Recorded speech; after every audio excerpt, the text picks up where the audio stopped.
হিমালয় কন্যাখ্যাত দেশের উত্তরের জেলা পঞ্চগড়ে অনুভূত হচ্ছে শীতের আমেজ।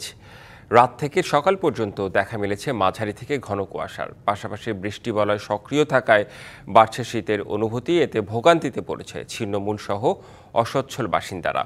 আবহাওয়া অফিস বলছে, বৃষ্টিবলয় কেটে গেলে শীতের তীব্রতা আরও বাড়বে।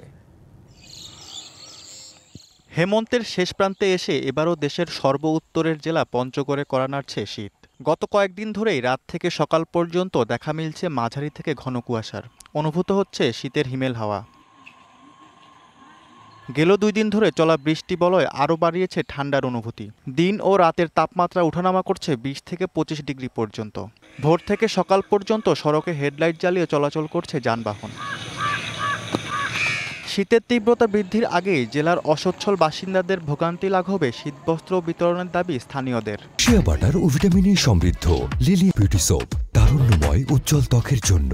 রিমার্ক, শীতের জন্য আপনারা আগামী যদি কোনো শীতের বস্ত্রালয় ব্যবস্থা করেন তাহলে পঞ্চগড়ের মানুষের জন্য অনেক ভালো হবে। রাত হলেই শীত তীব্রতা বাড়তে থাকে এবং সকাল 7টা-8টা পর্যন্ত এটা চলমান থাকে। বা যে ঠান্ডা পড়ছে রে বাপুরে, ঠান্ডা পড়ে গেল। আবহাওয়া অফিস বলছে, বৃষ্টি বলয় কেটে গেলে পঞ্চগড়ে ঘন কুয়াশার পাশাপাশি শীত আরও তীব্রভাবে অনুভূত হবে। আগামী সপ্তাহে এটা ঘন কুয়াশা পড়ার সম্ভাবনা রয়েছে এবং এই বৃষ্টিটা কেটে গেলেই মোটামুটি আগামী 72 ঘন্টা পর্যন্ত বৃষ্টির পূর্বাভাস রয়েছে। এই 72 ঘন্টা কেটে যাওয়ার পরেই শীত মোটামুটি একটা অনুভূত হবে, শীতের তীব্রতাটা বেশি অনুভূত হবে।